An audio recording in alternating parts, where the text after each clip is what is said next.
Le livre de Job, chapitre 31.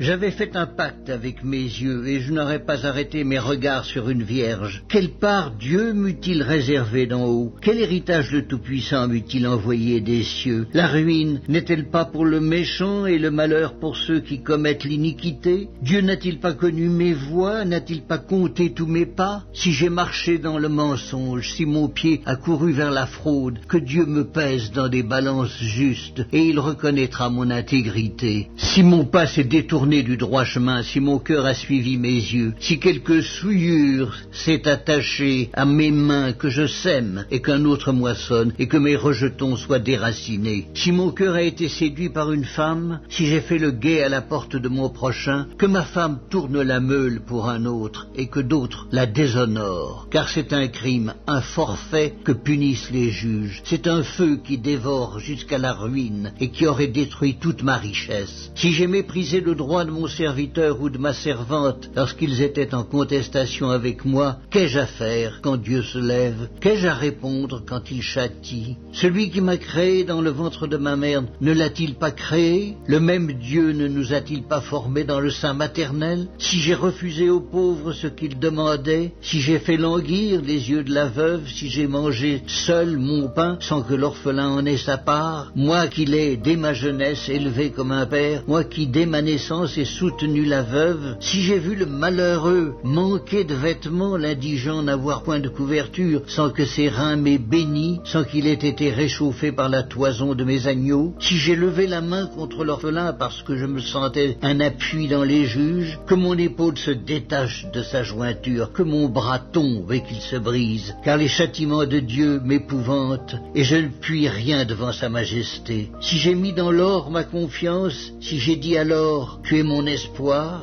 si je me suis réjoui de la grandeur de mes biens, de la quantité des richesses que j'avais acquises, si j'ai regardé le soleil quand il brillait, la lune quand elle s'avançait majestueuse, et si mon cœur s'est laissé séduire en secret, si ma main s'est portée sur ma bouche, c'est encore un crime que doivent punir les juges, et j'aurais renié le Dieu d'en haut. Si j'ai été joyeux du malheur de mon ennemi, si j'ai sauté d'allégresse quand les revers l'ont atteint, moi qui n'ai pas permis à ma langue de pécher, de demander sa mort avec imprécation, si les gens de ma tante ne disaient pas « Où est celui qui n'a pas été rassasié de sa viande ?» Si l'étranger passait la nuit dehors, si je n'ouvrais pas ma porte aux voyageurs, si, comme les hommes, j'ai caché mes transgressions et renfermé mes iniquités dans mon sein parce que j'avais peur de la multitude, parce que je craignais le mépris des familles, me tenant à l'écart et n'osant franchir ma porte, oh, qui me fera trouver quelqu'un qui m'écoute? Voilà ma défense toute signée, que le Tout-Puissant me réponde. Qui me donnera la plainte écrite par mon adversaire? Je porterai son écrit sur mon épaule, je l'attacherai sur mon front comme une couronne. Je lui rendrai compte de tous mes pas, je m'approcherai de lui comme un prince. Si ma terre crie contre moi et que ses sillons versent des larmes, si j'en ai mangé le produit sans l'avoir payé, et que j'ai attristé l'âme de ses anciens maîtres, qu'il y croisse des épines au lieu de froment et de l'ivraie au lieu d'orge.